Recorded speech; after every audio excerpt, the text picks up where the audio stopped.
নমস্কার, আমি সুস্মিতা আবারও চলে এসেছি নতুন একটি ভ্লগ নিয়ে। আমার নতুন ভ্লগে আপনাদের জানাই অনেক অনেক স্বাগত। আজ যেদিনের ভ্লগটি শেয়ার করছি সেদিন ছিল এই বাড়িতে আমার শেষ দিন। আমি আজই ফিরে যাচ্ছি শ্বশুর বাড়ি। আর সবকিছু গোছগাছ রাত থেকেই শুরু করেছি। আর সত্যি কথা বলতে এত জামা কাপড় আছে, সবকিছু যে কিভাবে নিয়ে যাব সেটাই বুঝতে পারছি না। নিয়ে তো এসেছিলাম অল্প কিছু জামা কাপড়, তার মধ্যে এখানে এত গিফটস পেয়েছি। আর এখন তো আবার মেয়ের জামা কাপড়। আর সত্যি কথা বলতে ওর কিন্তু আমরা জামা কাপড় একদমই কিনে নিই, শুধু ৬৬র দিন ওর বাবা ওর জন্য কিছু জামা কাপড় কিনে নিয়ে এসেছিল। আর ও এত গিফট পেয়েছে যে ওর জামা কাপড়ই গোটা ব্যাগ ভরে যাচ্ছে প্রায়। এখন বাজে রাত্রি প্রায় ৩টা, আজ সারা রাত ধরেই শুধু ওকে ঘুম পাড়ানোর চেষ্টা করেছি। তো এই যে ভোরবেলা হয়ে গিয়েছে, কাল সারা রাত তো ঘুম হয়নি আমার, ও এখন একটু ঘুমিয়েছে। আর ওর বাবা একদম সকাল সকাল চলে এসেছে। তো আমি সব কিছু গুছিয়ে রেখেছিলাম। আর এখন ওর বাবা সব কিছু এইভাবে ট্রলিতে ভরে নিচ্ছে। আর হয়তো কিছুক্ষণ পরেই বেরিয়ে যাব। আজ আবার আমাদের আছে একটা ইনভাইটেশন। তো খুব তাড়াতাড়ি করছি, যত তাড়াতাড়ি সম্ভব প্যাকিংটা হয়ে যায়। তো সেখানেও আমাকে যেতে হবে। আর সত্যি কথা বলতে ছোট বাচ্চা থাকলে কি বলবো, কোনোটাই টাইমে হয় না। আর এই সব কিছু গোছগাছ করতেই না আরও প্রচুর সময় লেগে যাচ্ছে। ওর বাবা 3টে ট্রলি নিয়ে এসেছে, তাও মনে হয় না সব কিছু নিয়ে যেতে পারবে। এখানে এত জিনিস পেয়েছে ও সবার কাছ থেকে, তো সবগুলো মনে হয় না আর একবারে নিয়ে যেতে পারবো। পরের বার এসে হয়তো কিছু নিয়ে যেতে হবে। তো এই যে এখন আমি মোটামুটি একটু রেডি হয়ে চলে এসেছি। আমাদের পুরনো বাড়িতে নেমন্তন্ন রয়েছে। আর এই যে আমার বোন, আজ অনেক দিন পর ওকে ভ্লগে দেখালাম। আর এখন বাজে দুপুর প্রায় 12টার মতো। তো আমরা একটু তাড়াতাড়ি চলে এসেছি, যেহেতু আমরা খুব তাড়াতাড়ি বেরিয়ে যাব। তো এখনো কিন্তু সব আত্মীয় স্বজন এসে পৌঁছায়নি। আর আমাদের জন্য সবকিছু একটু তাড়াহুড়োতেই রান্না করে দিয়েছে। তো এখন আমরা দুজনই খেতে বসে পড়েছি। আর এরকম শীতের দিনে বাইরে রোদে বসে খেতে কিন্তু ভীষণ ভালো লাগছে। আমরা তো একটু তাড়াতাড়ি এসেছি, তাই সবার সাথে আজ আর দেখা হলো না। যেহেতু আজ চলে যাচ্ছি, সবার সাথে দেখা হলে কিন্তু বেশ ভালো লাগতো। আর এখন বাজে দুপুর প্রায় 1টার মতো। তো আমরা বেরিয়েও পড়েছি। আর বাড়িতে না কোনো রকম ভিডিও শ্যুট করার মতো পরিস্থিতি ছিল না। সবার মনটা এতটা খারাপ ছিল। এতগুলো দিন ওখানে থাকলাম, আর আমার পুচকুটাকে ছেড়ে মায়ের থাকতে ভীষণই কষ্ট হবে। মা কেন, সকলেরই ভীষণ কষ্ট হবে। মা তো ভীষণই কান্নাকাটি করছিল। আর আগেই বলেছি আমার মা একটু ইমোশনাল। আমি কান্নাকাটি করলে হয়তো আমার মা আরও বেশি দুর্বল হয়ে যেত। তাই যতটা পারি নিজেকে একটু সামলেছি। কিন্তু মনের ভেতরে যে কী হচ্ছে সেটা তো শুধু আমিই জানি। আর আমার পাশে যিনি বসে রয়েছেন তার মুখের হাসি দেখে হয়তো বুঝতে পারছো যে কতটা আনন্দে রয়েছে। সত্যি কথা বলতে না, মেয়েদের জীবনটা ভীষণই অদ্ভুত। আজ আমি একবারই ছেড়ে চলে যাচ্ছি, সেখানে সবাই কান্নাকাটি করছে। আবার যেখানে যাচ্ছি সেখানে তারা কতটা আনন্দে রয়েছে যে আমি আমার পুচকুসোনাকে নিয়ে যাচ্ছি। আর আমার এই দুই বাড়ির মধ্যেকার দূরত্ব প্রায় 3 ঘন্টা। তো মন খারাপ আনন্দ সব মিলিয়ে প্রায় বাড়ির সামনে চলে এসেছি। আর এখানে এসে দেখি সবাই আমাদের অপেক্ষায় অধীর আগ্রহে বসে আছে। সবাইকে দেখে না মনটা একদম ভরে গেল। সত্যি ওখানে মাকে ছেড়ে আসতে কতটা কষ্ট হচ্ছিল, আর এখানে সবাইকে দেখে আবার একই রকম আনন্দে মন ভরে উঠল। ভগবান হয়তো শুধু মেয়েদেরকে এই ক্ষমতাটা দিয়েছে সব জায়গায় সব পরিস্থিতিতে মানিয়ে নেওয়া। আমার মেয়ে তো বাড়িতে একটু পরপরই কান্নাকাটি করতো, তবে আজ রাস্তাতেই আস্তে আস্তে এতটা সময় একটুও কান্নাকাটি করেনি। পুরোটা ঘুমিয়ে কাটিয়েছে। অ্যাকচুয়ালি গাড়িটা চলছে তাতে হয়তো ভীষণ আনন্দ পেয়েছে, আর তাই আর ঘুম ভাঙেনি। আর এখানে এসে যেই গাড়ি দাঁড়িয়েছে অমনি ওর কান্না শুরু। আর আমাদের ড্রাইভার দাদা তো বলেই দিয়েছে যে গাড়িতে কোনো বাচ্চা এলো বুঝতেই পারলাম না। পুরোটা রাস্তাও এত শান্ত ছিল।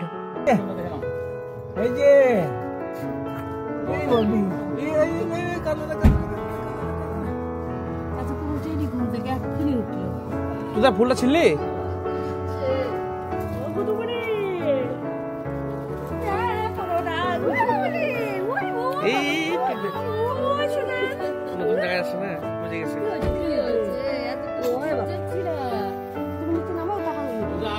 দেখে শোনো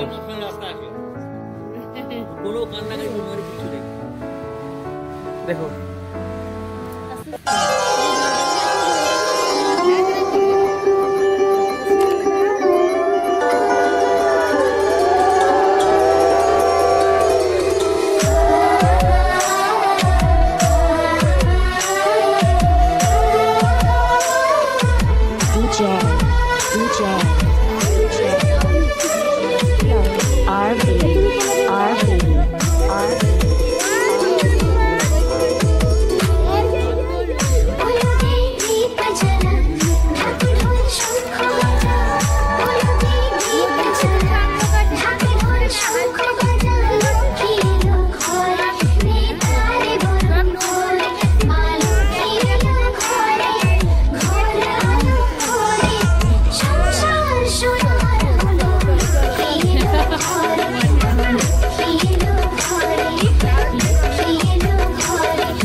গাড়িতে প্রায় 3 ঘন্টাও না খেয়েছিল, তো তার জন্য ওর খুব খিদে পেয়ে গিয়েছিল, তাই হয়তো মুডটা একটু খারাপ ছিল আর তার জন্য বেশ কান্নাকাটিও করছিল।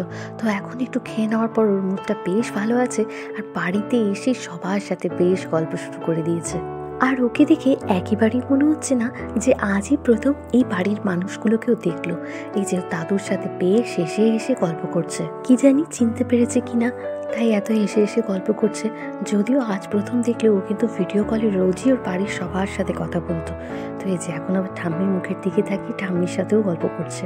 ও বাড়িতে আসবে জন্য সবার কত আনন্দ, মানে এই যে ফুল বেলুন দিয়ে ডেকোরেশন, এইগুলো কিন্তু বাড়ির সবাই মিলে করেছে, মানে ওর কাকাই পিপি ঠাম্মি সবাই মিলে এত সুন্দর করে সাজিয়েছে। আর আমার না ভীষণই ইচ্ছে ছিল যে ও প্রথমবার যখন বাড়িতে ঢুকবে আলতায় পা রেখে বাড়িতে ঢুকবে, কিন্তু ও যেহেতু ভীষণই ছোট এখন আর তার মধ্যে শীতকাল, তো সেটা আর সম্ভব হয়নি।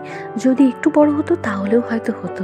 তো যাই হোক, কি আর করা যাবে। তো এখন সন্ধে হয়ে গেছে, আমি একটু রেস্ট করছি আর আমার ভ্লগটিও এখানে শেষ করছি। তো যদি আমার ভ্লগটি আপনাদের ভালো লাগে, লাইক কমেন্ট শেয়ার সাবস্ক্রাইব করতে ভুলবেন না। দেখা হচ্ছে পরের কোনো ভ্লগে।